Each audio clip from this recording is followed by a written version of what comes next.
Meanwhile, Communications Secretary Sonny Coloma said the truck ban issue needs to be coordinated with all sectors and local governments concerned. He said this is now being done by DILG Secretary Mar Rojas and MMDA Chairman Francis Tolentino. San Juan. Kabit-kabit lahat yan yung movement nila. Kaya hindi po pwedeng action lamang ng isang local government. Kaya yan ang kino-coordinate. Isa pang stakeholder group dyan, yung mga truck owners, no? Yung truckers at saka port users. No? Gumagamit sila ng Port of Manila. No? Kaya kino-coordinate din with DOTC and PPA yung galaw ng mga truck. No? Kaya yung galaw din nila, may epekto yun sa mga katulad natin. No?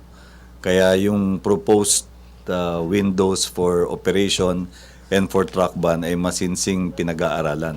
Kasi may epekto yan dun sa travel nating mga mamamayan.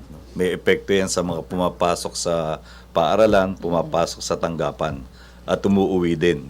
Kaya yun ang pinag-aaralan. Ngayon, ano yung pinakamagandang window, no, within which to allow them to operate, no, na hindi naman makakapinsala sa kabuhayan at sa negosyo.